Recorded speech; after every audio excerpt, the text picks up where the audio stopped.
Cynthia Keys, and I'm a clinical manager with Homewood Health. I also have a background in education, and I know a lot about the world of working in schools, from the politics to the other challenges that are influencing you right now. I have a passion for working with kids, families, teachers, just about everyone. For the last just about 4 years, I've worked as a clinical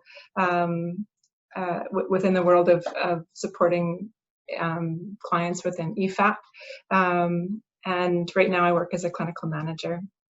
Maybe more importantly to all of this is that I'm actually also a mum, and I, like all of you, entered the school system and have seen all the changes firsthand this year. And they're very different. It looks very, very different. It wasn't the first day of school that I imagined, and as it is, I know, also for each of you.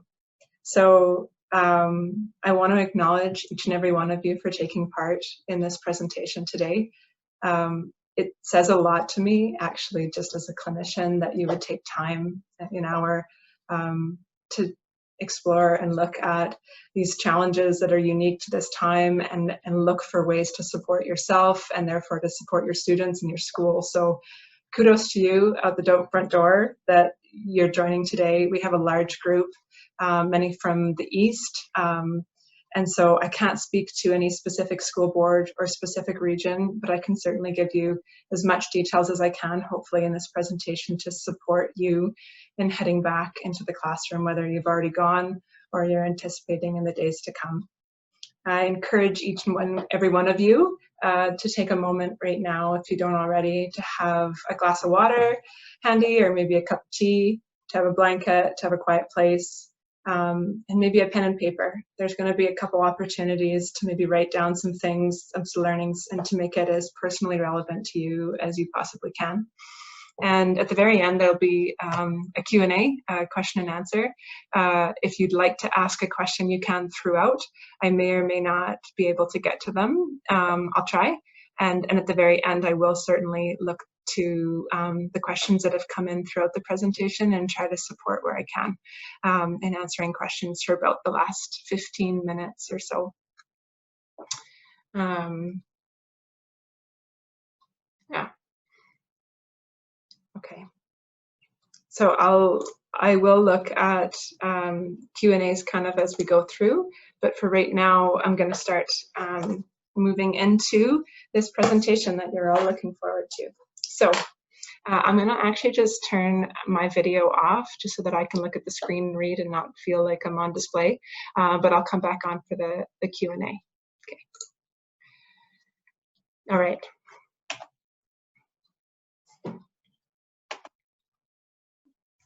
Sorry. There. All right, so the objectives I'm going to try to cover over this presentation would be to increase your awareness and learning of what anxiety is, and talk a lot about this process of change in relationship to the current context, meaning COVID-19.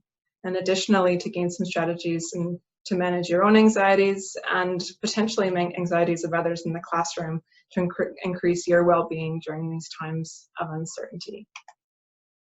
Our agenda includes covering anxiety, change, and COVID-19, practical strategies to reduce anxiety through times of change and transition, and ways to support yourself as a teacher through the changes that a return to work will bring.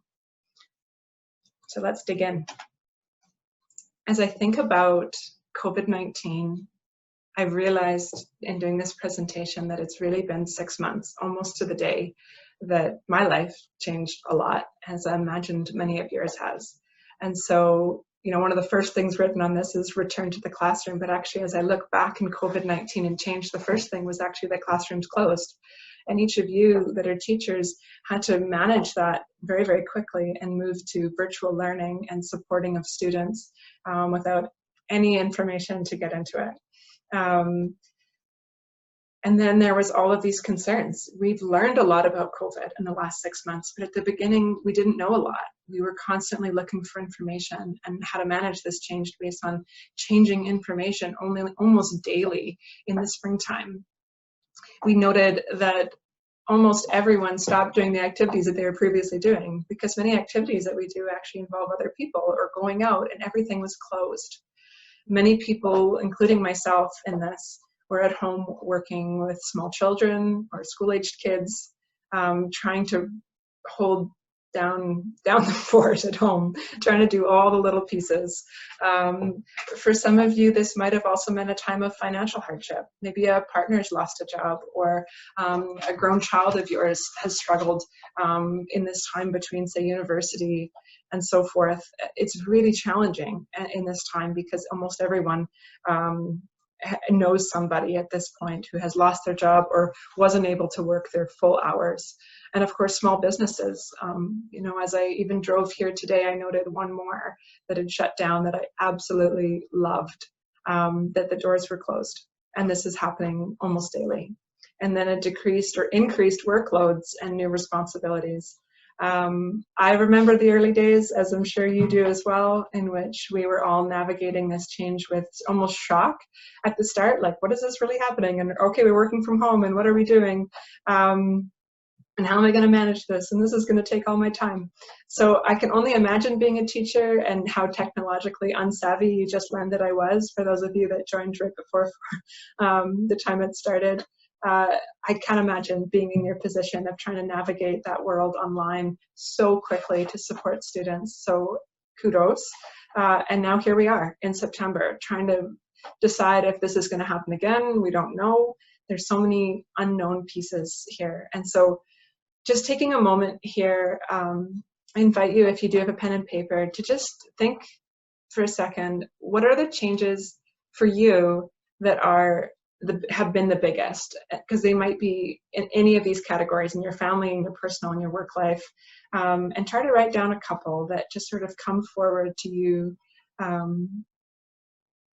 that have changed in the last 6 months, the biggest ones. I'll give you a second to do that.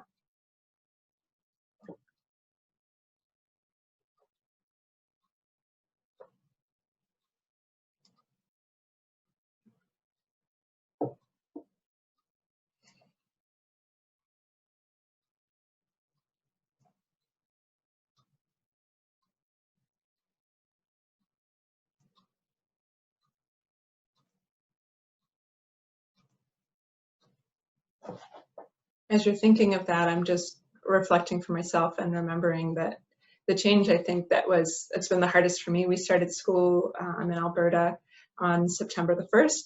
And the biggest change that's like a visual reminder constantly of the pandemic is the masks, as I'm sure all of you are very well aware of. And I think even for parents, I mean, we were all up against a fence. We couldn't go past a line.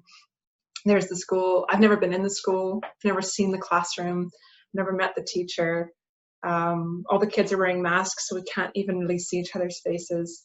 I mean, this is like a change we've never experienced before. This was not the first day of school that we imagined it. And so as we kind of continue on in this presentation, I want you to think about that in the context of the fact that we can't expect ourselves to be exactly who we were in September last year.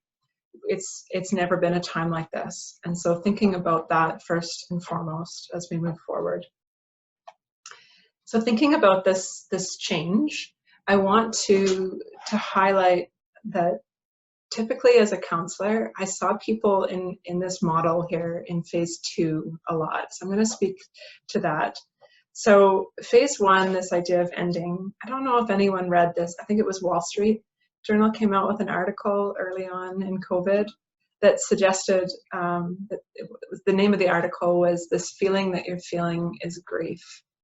And it really put into context for me that we were all experiencing a great deal of emotion, but more importantly, that we were grieving.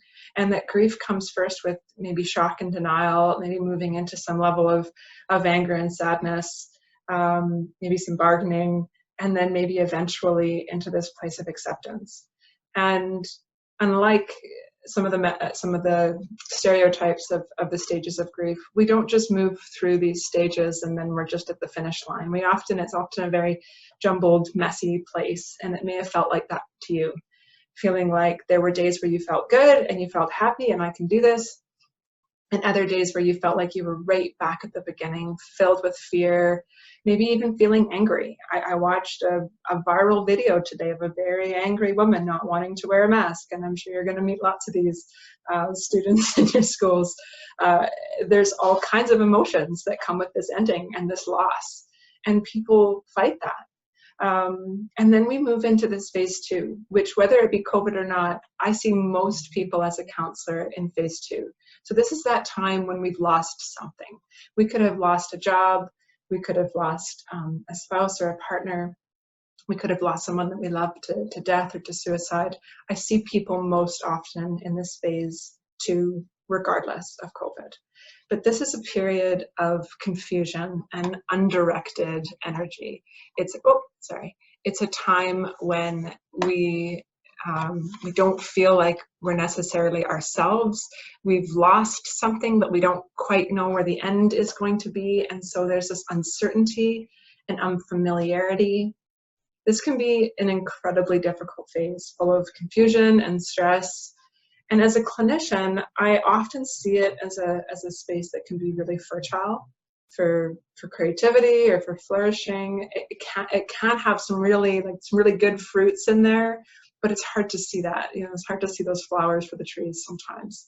And then phase 3, as we kind of get out of this phase and perhaps start to integrate some of the change and this new learning and this new acceptance, we reach this place of new beginning. So green, to kind of represent that growth and that place that we end up in. And for some, this can be like a period of celebration or a period of just trust and excitement, and we're excited because we feel like we're there and we've come through something. And even though COVID's not over, there are lots of people that are already there. And I'm sure as I say this, you might think, oh, I know people that are in phase 1, and I know people that are in phase 2, and I know people that are in phase 3. So maybe just kind of check in with yourself right now and just think, where am I?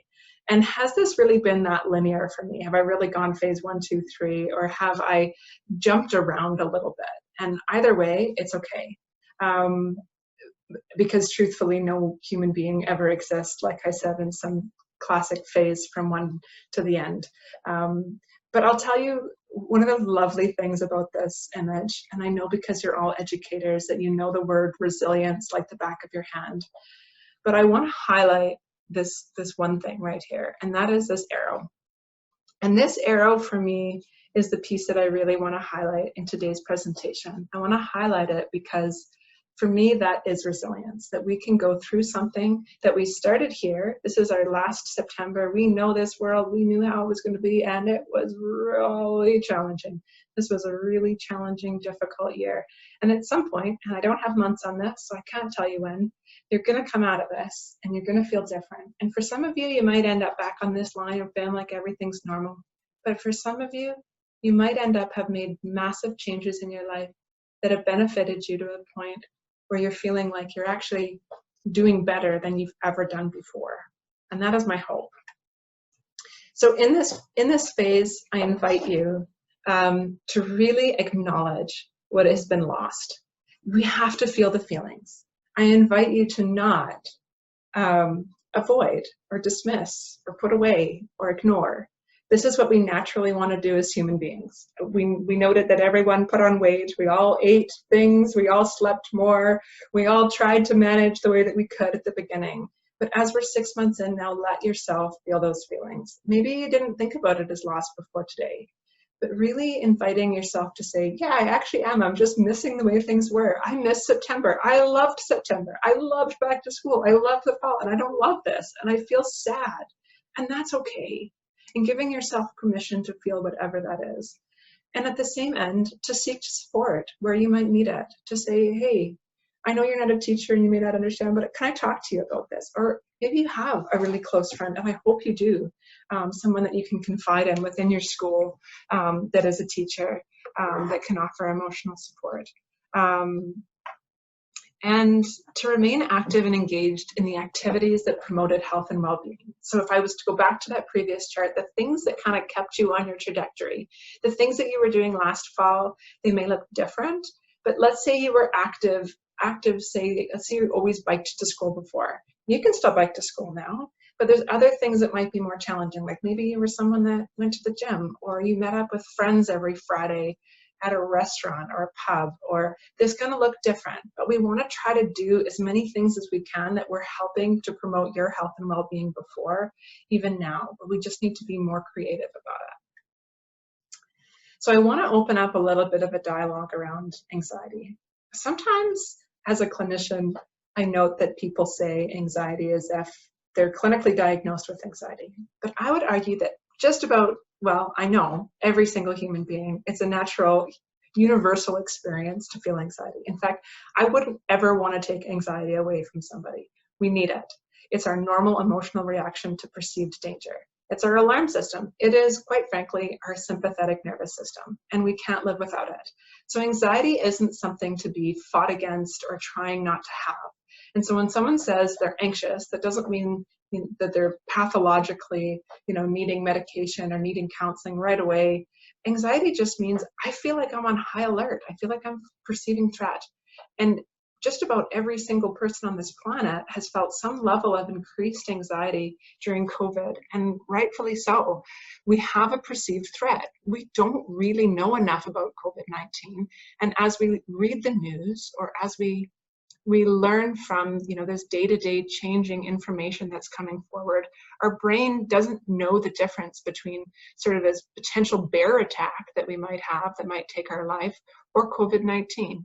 And so it's going to react the exact same way. It's going to try to get us out of there. And it's natural and it's healthy and we need it, but we need to know how to manage it the best that we can.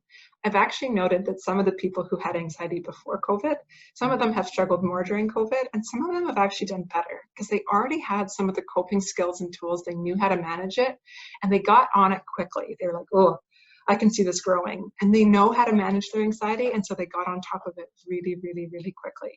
But I just wanted to have this slide to also acknowledge that this is a universal feeling that we all have, that many of us have felt more of it, and just to normalize that. If you're feeling more anxious, you're not alone in that. And so when we are anxious, and why the reason that people have access to EFAP has changed over time, is that when we have been experiencing more anxiety than we normally do, we start to have other symptoms or other things that start to come forward. Often when people are feeling depressed or anxious, they actually probably wouldn't tell you that they're feeling depressed or anxious. They often they can't see it for themselves. They just don't feel like themselves. So what they'll often report is things like, I don't know, I've just been avoiding things, or been playing more video games, or I just don't feel as engaged in life, or I've been feeling kind of more fearful, like maybe I don't want to see people, or maybe I don't want to go grocery shopping. I just want to get it delivered. They might be worrying about things and imagining worst case scenarios more than they ever have.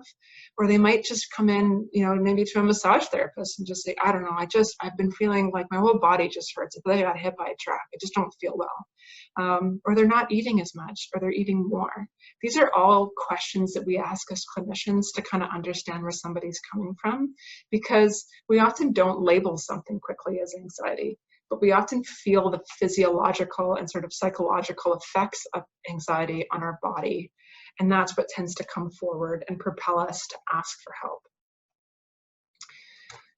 So I want to dig now a little bit more into you guys returning to work. As I say that, some of you might be thinking, I've already returned to work, Cynthia, and it's nothing like I expected, or I'm doing better than I think I was, but other people aren't, or I don't even know. I'm just trying to grasp at straws. I'm trying to just gain anything that I can to manage this the best that I possibly can, because I have never been through anything like this.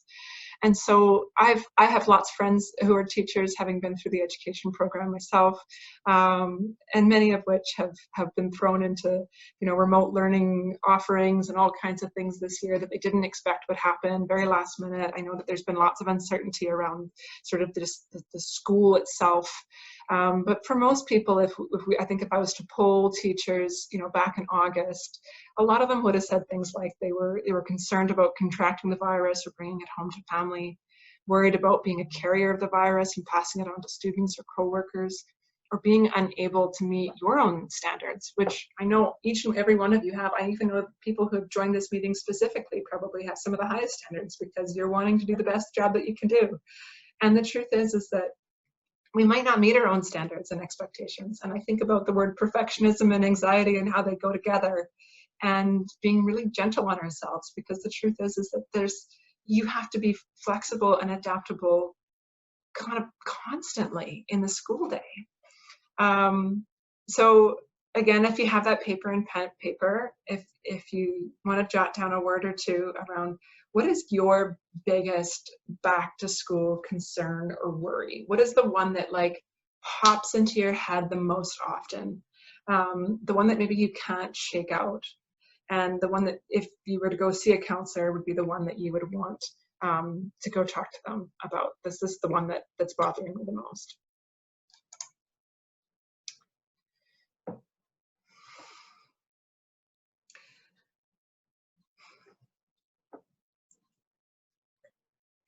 Sorry, just having some water. Okay, so some practical strategies.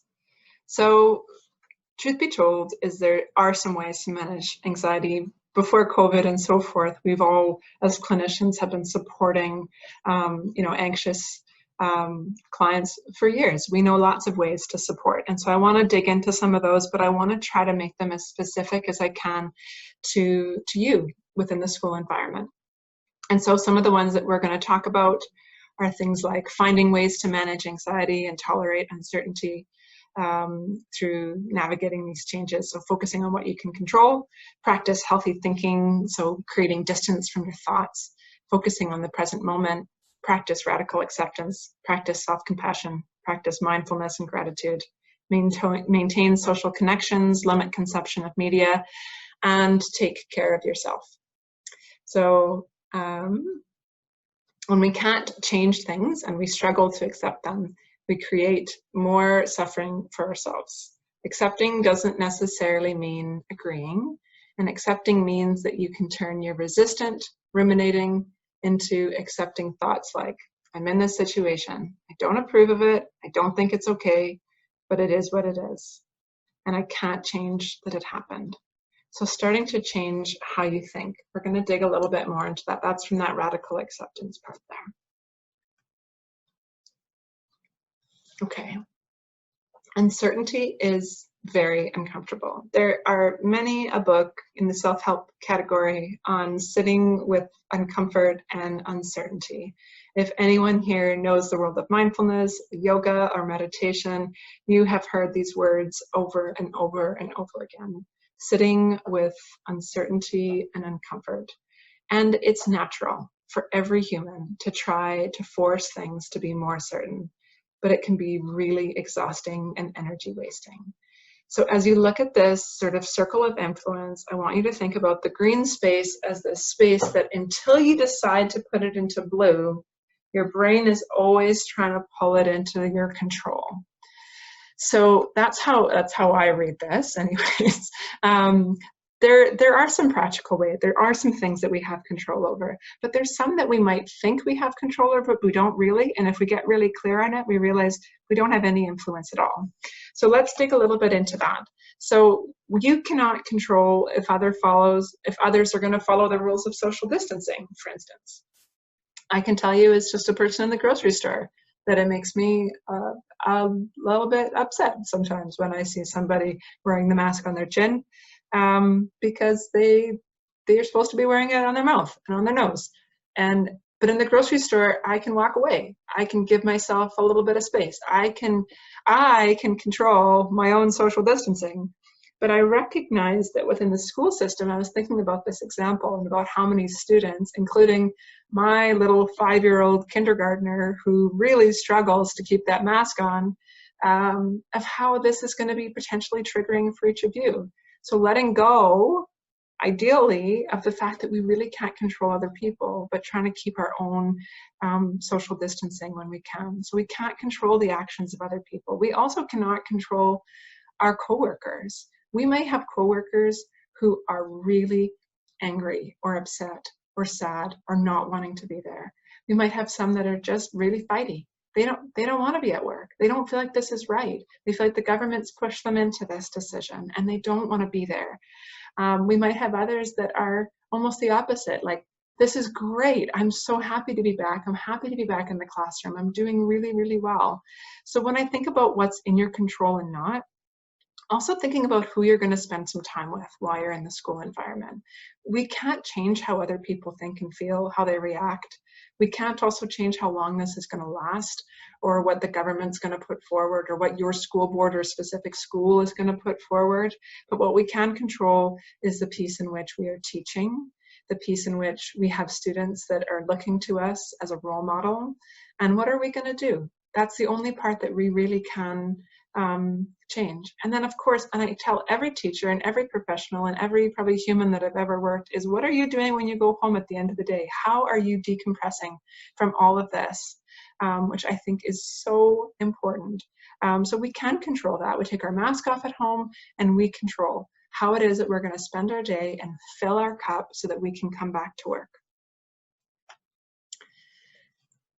The other thing that we can start to try to control, although it's not as easy, there's a couple of tools that we're going to get into at the very end around Homewood Health that maybe you'd like to have a counselor, but there's also some just online tools and some apps as well that I've suggested to people around kind of acknowledging your own thoughts and if they're helpful or unhelpful. This is all from that world of cognitive behavioral therapy. But when we acknowledge that our thoughts are affecting our emotions and our behaviors, this can be a really powerful tool, because we can try to come back and to change our thoughts. So again, with your paper and pencil, as I said that about masks, if you're one of those people, say, that thought, yeah, Cynthia, I'm on board. I feel really uncomfortable when people aren't wearing their masks, or they're not wearing them appropriately. If I have the thought, like, that guy is such a jerk, like, who does he think he is? Does he just think he can just, what if he's giving everybody the bug? What has he breathed on? Have I touched something? Like, if I go there, I'm going to feel like exhausted and angry and mad. By the time I get in the car, I'm going to just be done. And that's a really short shopping trip. You guys are at school all day. So starting to change your thoughts and what you're telling yourself. So starting to change that dialogue to, I can't control what other people are doing. All I can control is myself. Or I'm going to do everything in my power to follow the guidelines so that I limit the possibility of myself getting sick as much as I possibly can. That completely changes then your emotions. You're not ending your day in this angry, worked up state. You're potentially feeling a lot more calm and more able to teach. And then that behavior, I would argue that if you were walking down the hallway just feeling really revved up, it would be really hard to just shift into this teaching and to just support students. I personally, being a mom, would probably look at my own infant or child and think, you know, they're the enemy. They're doing and I can't teach them when I have those kinds of thoughts. So we probably can't teach the way that we want to teach. We certainly can't show up the way we want to. So trying as hard as we can to try to challenge those thoughts. And then, of course, you know, coming back to all this mindfulness stuff that I'd already kind of opened up, is being mindful of the present and staying focused on what's actually happening. The truth is we don't know what's going to happen tomorrow or the next day or the day after that. So trying to just stay present. I don't know what's going to happen. I don't know if schools are going to stay open. I don't know what's going to happen in my classroom. And I'm just going to try to stay as positive and present, and even to have that positive expectancy, to imagine that the best thing might happen, and let our brain rest there when we can. It might feel like you're lying to yourself, but it's still therapeutic to do so. So maybe starting to write down, what are the thoughts that I could tell myself that would make myself feel calm and good and stay present? And then this radical acceptance. Radical acceptance is the acknowledgement of your current reality and circumstances in order to lessen suffering around those things that are outside of your control. So when we can't change things and struggle to accept them, we create more suffering for ourselves. Accepting doesn't mean agreeing. Acceptance means that you can turn your resistant ruminating into accepting thoughts like, I'm in this situation. I don't approve of it. I don't think it's okay, but it is what it is, and I can't change that it happened.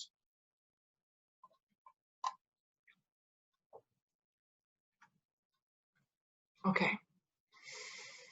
Self-compassion. I love this. Sorry, I love this image, that we just take a moment, maybe in the morning, every morning. Maybe that could be your new morning routine, that we just acknowledge that this is really hard, but we're doing it. And to a lot of people, we're kind of the superheroes. We are getting up and we are doing this job, even though it is hard, and trying to see ourselves the ways that those people see us. So paying attention to the way that we talk about ourselves, the way that we, and doing so in the same way that we would to a friend. We're often kind of mean to ourselves. When I ask clients to kind of externalize some of their inner dialogue, it's often really mean. And I think, would you hang out with you if someone said those things to you? And they always say no, like hands down every time. So as silly as it sounds, I think some of the healthiest people I've ever met are the people who just toot their own horn in their own head all the time. You're doing it, you're doing great, you're a superhero, you're an all-star, you're going to be such a great role model for these kids. You're getting in there, and there's this, I forgot the name of it, but they always talk about this power stance. I do this all the time, where I get into this like just rooted body, feet down, I'm powerful, I can do this. This self-talk is what's going to help you to do it. If you get in there and you think this is horrendous, I can't do this, why am I here? It's going to make your days so long and so miserable. And I guarantee that you are going to really struggle over the next year. So notice how you judge yourself. And presenting, talking to myself in a quiet room. I want to just chat for 1 second about this self-compassion. So self-compassion is a more potent strength than self-esteem or self-confidence. Research suggests that self-compassion is strongly related to psychological well-being, including increased happiness, optimism, personal initiative, and connectedness, as well as decreased anxiety, depression, neurotic perfectionism, and rumination. So again, this is also chatting about resilience and self-compassion. These are all connected. So how we talk to ourselves, that we're kind to ourselves. No, this year's not going to look like any other year. No, this September, you're probably not going to feel as grounded and rooted and confident in your skills as a teacher, and that's okay. Practice self-compassion. So there's 3 components of self-compassion. There's self-kindness versus judgment. So self-kindness versus judgment is actively comforting and soothing yourself. So like I said, it's like talking yourself down. It's what you say in your head affects how you feel. So if you're saying, oh, I keep messing up, no one else is struggling like I am, I don't know why I can't get it together, then you start to feel worse. If you acknowledge your own humanity and you frame your experiences in light of common human experience instead, and let go of this sort of egocentric thinking that no one else is having these experiences, it allows you to start realizing that we're all human. We're all going to make mistakes. Nobody's going to be perfect. So being kind to yourself and noticing that judgy voice that comes forward. Common humanity versus isolation. I already talked about that one. And then mindfulness versus over-identification, which is being aware of and be with your suffering as it is. That's a really tough sentence even to read out loud. Be with your suffering as it is. There was a mindfulness, I'm going to call her a guru. She lives in Nova Scotia. Her name is Pema Chodron. Maybe you know her name, maybe you don't. She writes these sweet little books. She has one little book that I read years and years and years ago calling Living Beautifully with Change and Uncertainty. And I've reread it and read it and read it again over COVID. And she speaks all the time about sitting with discomfort. In fact, she has these 3 words which resonate big time with me, which is just sit, stay, heal. And it's this idea that feelings, when they're just given space, actually don't last very long. If we don't give them thought, we just sit with them, we stay with them, and we let them go. If we give them thought, we could be in them all day long. In some ways, it feels more comfortable to be the self-critic, but the self-critic isn't the person necessarily who messed up. So we all do this. We're all mean to ourselves. We're all unkind to ourselves in some capacity. My invitation to you with this slide and with this presentation is to practice being kinder to yourself. And then my other invitation is to start practicing mindfulness and gratitude if you don't already. I start every session with some level of mindfulness, so paying attention in a particular way to the present moment. It actually, if we think about when I said anxiety is your sympathetic nervous system, when we get in a relaxed state, or if we even just get in a calm body where we can just, like I said, sit, stay, heal, feel all those feelings, that's your parasympathetic nervous system. When your body is no longer holding tension and you can breathe easily and you can think clearly. And so whatever helps you get there. For some people, there's very specific mindfulness practices connected to meditation, and that's their work, but it doesn't have to be. You can eat your breakfast mindfully. So as an example, this morning, I ate strawberries with my son for breakfast, and we washed them in the sink, and we stood together and we just noticed the feeling of water over our hands and the smell. We took a moment to smell the strawberries, and then we cut up the strawberries. Notice how the smell changes when we cut them up, and then we put them in our mouth. Notice how it feels, how it tastes. It maybe took 5 minutes, and it was some of the most blissful moments of my day. So coming to the second one, gratitude, that's something that I want to reflect on at the end of the day. That's the memory I want to relive. I don't really want to relive the moment where I dropped my son off at school and everyone's wearing their masks and it's just chaos, but I want to relive that moment about the strawberries. So we can choose at the end of the day to be with whatever thoughts we want to be with. So gratitude is also the practice of sitting with and reflecting on our day and acknowledging the good parts that we've experienced. So I want to give a couple of mindfulness strategies. I'm also conscious of time, so I want to try to finish up in about 5 more minutes if I can, so that we have a chance for some questions and answers. I'll do my best to get there. So daily mindfulness practices and gratitude. So mindful breathing. So the first exercise is just really simple. It's just remembering your breath. I invite any of you who are outdoors. I know lots of teachers are outdoors right now waiting for kids or picking up kids. It's fall, and it's actually the perfect time for this exercise. So just noticing the in-breath and the out-breath, and as you do so, noticing how it's cooler coming in and warmer going out. But you can just do it as simple as just noticing your breath, just coming back to your breath, and you can do this anytime. The second exercise is that when you breathe in, you follow your breath in from beginning to end. So if your in-breath lasts 3 or 4 seconds, then your mindfulness also lasts 3 or 4 seconds. I often tell clients that are feeling a lot of anxiety that their breath is one of the first indicators that they're feeling anxious. Your breath changes almost immediately because it's getting ready to run. And so how we calm our nervous system and get back into that parasympathetic, if you can, to breathe in and out for twice. So in, let's say 4, out twice as long. So say 8. So we might start with 2, 4, and then maybe 4, 8, and then maybe 6, 12. So just slowing down that exhale will actually slow your heart rate and slow your nervous system. So if you are standing, waiting, anxious, I also know from being a teacher and currently as a presenter that there's healthy, good anxiety when our heart rate's going, and then there's not so healthy. And so finding ways to calm our nervous system through breath. And then the next exercise, releasing tension, is just to notice the tension in your body. It sounds straightforward, but we almost never do it naturally. When you're truly aware of your body, you notice that there's some tension and pain in your body and some level of stress. We all hold our stress in different places. But I always argue that, especially when I work with clients and we're all sitting in a chair, I always invite them to find their sit bones and notice all the muscles in their sit bones. So if you're sitting right now, notice all the muscles in your sit bone and in your hip bones and all the muscles in between if you were to draw a square. And if you were to draw that square, it's essentially all the muscles that you would use to pee.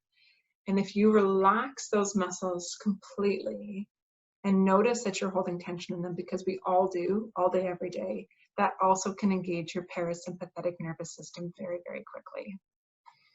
Number 4, recalling positive experiences, what went well today. So as an example, my story about the strawberries.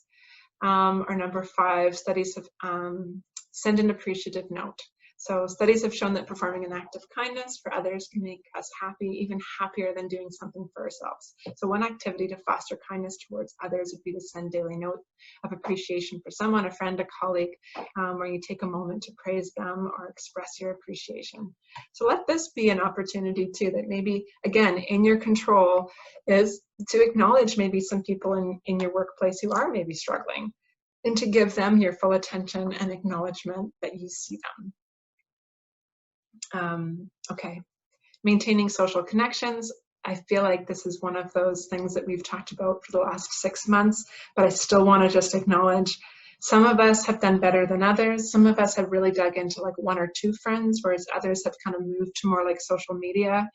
I know for me, I have an aging grandfather who's 91, whom I've not been able to see in person for 6 months. I'm sure all of you can label someone else in your life who's maybe immunocompromised or aging that you haven't been able to see.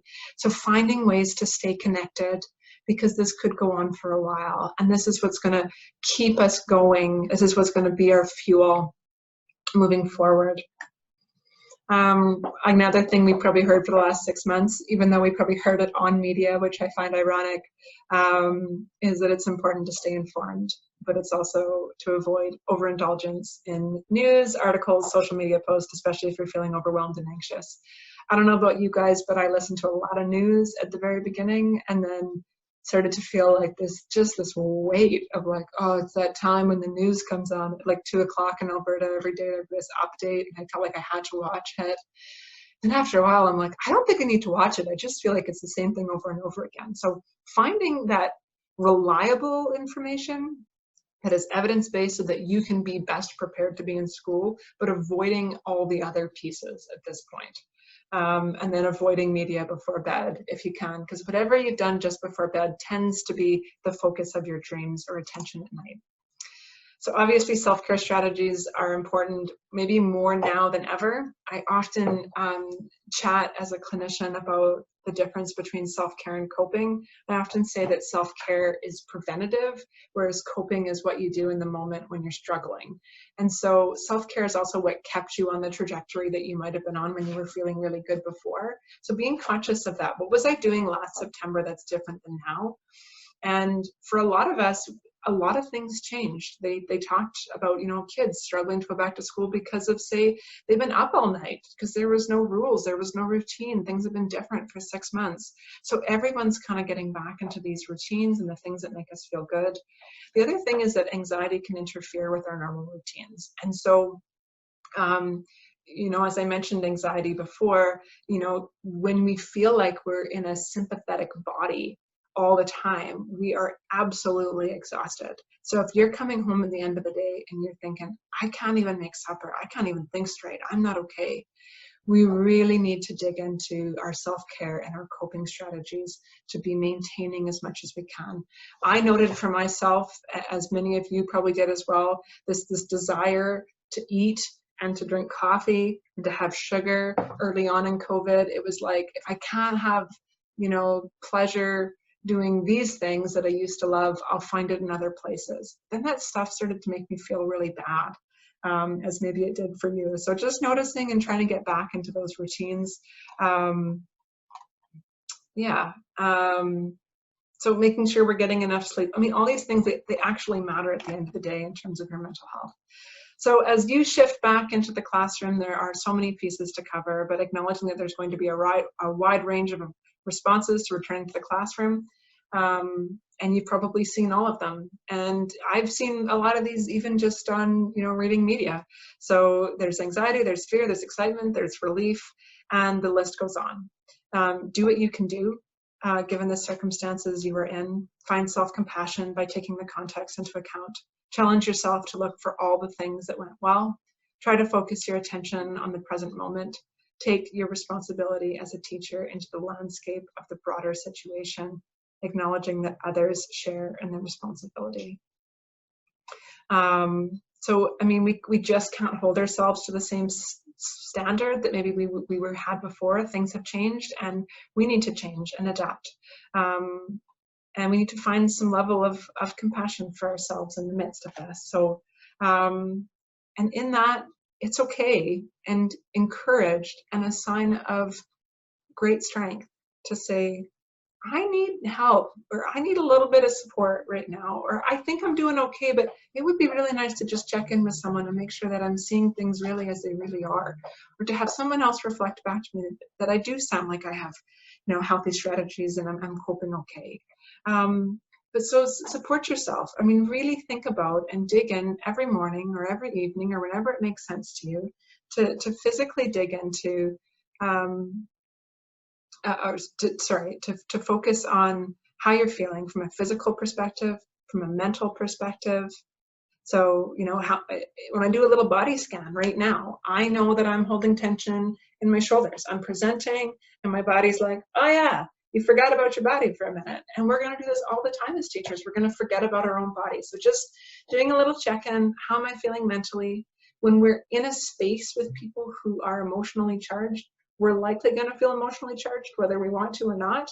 So finding some ways in between classes or in between students to take care of ourselves so that we can show up as we need to. So supporting our students, obviously during a pandemic, there are going to be lots of reactions. All kinds of students are going to come back from all kinds of different lived experiences over the last 6 months, coming in different positions. And you're that caring adult in the student's life. You're the one that can be a steady, calming influence, especially if they have really anxious parents, potentially. And you can provide developmentally appropriate and factual information about the local situation. You can help students to feel some level of control. For example, students can help to prevent the spread of the illness through frequent and thorough hand washing, good coughing, sneezing etiquette, although I don't know if any coughing and sneezing is going to be acceptable in the school environment, and practicing self-care, so things like eating healthy and sleep. And in times of crisis, there are opportunities, models for students model the importance of self-compassion and caring and collective responsibility for the wellness of those around them. Sometimes as a clinician, not always, but sometimes I would talk about myself. What do I do? Because I'm also just a human being to manage in difficult times. And you can do the same thing as a teacher. You can say, you know what? I didn't do very well at the beginning either, but then I started running, or I started doing this, and I started to feel a bit better, or I realized I really needed my friends. And you can model that for them and talk about it. I'll note that when I picked up my kindergartner today from school, he told me that he'd done Peter Pan yoga, and I couldn't have been prouder of his teacher, whom I've still never met, for engaging the kids in Peter Pan yoga today. I thought that was excellent. And giving them an opportunity to just reflect on their body and to move their body. And it's okay to do more of that and to be more flexible.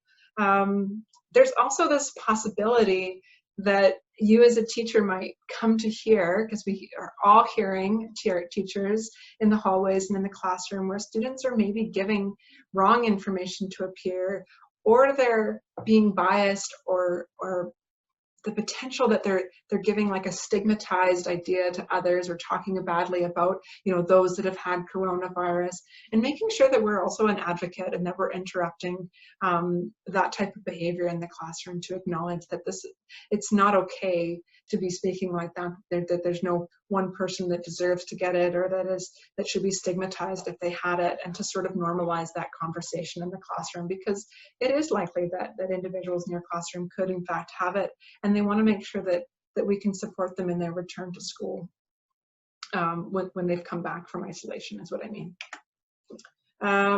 So I'm just conscious of time. Obviously, your EAP can help you. I'm with Homewood Health. I'm trying to support you in this presentation, but I hope that you've also gained some information that reminds you to put your own, I just think it's funny. I always say, put your own oxygen mask on first, but right now we're all wearing masks, so it feels like a funny metaphor to use, but it's very true. So we need to put our own oxygen mask on first as teachers. We need to care for ourselves, get our classroom, get our bodies into the calmest environment that we possibly can to support all of these emotions that are coming into the classroom, and acknowledge the fact that you have EFAP that can offer counseling, support. And I could talk about EFAP for another hour, about all the different options that are there. But if you go onto Homewood, for those of you that have Homewood, you can see all of the offerings. You can also just call the number. The number is right here in case you don't have it. and just ask what's available in terms of support and what you could set up. Everything is currently remote just for everyone's health and safety for the time being. That may change. Obviously, it's confidential and private. Your employer will never know that you've used it. No one will ever have your clinical notes, those kinds of things. Those are the questions that I often get.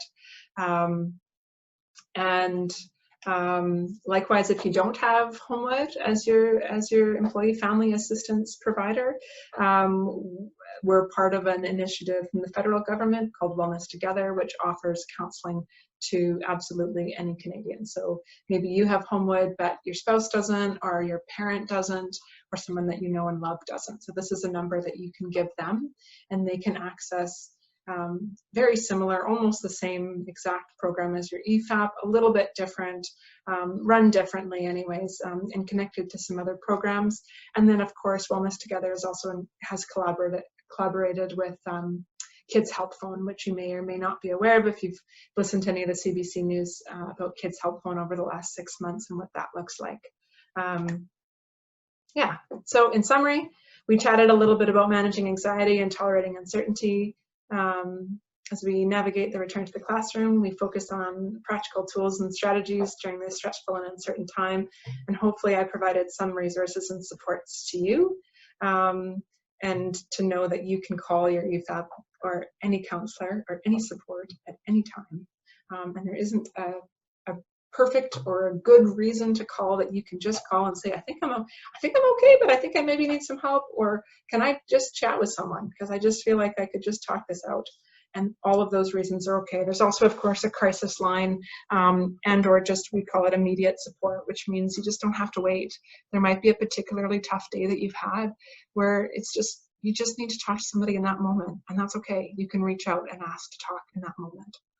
It doesn't have to be a crisis.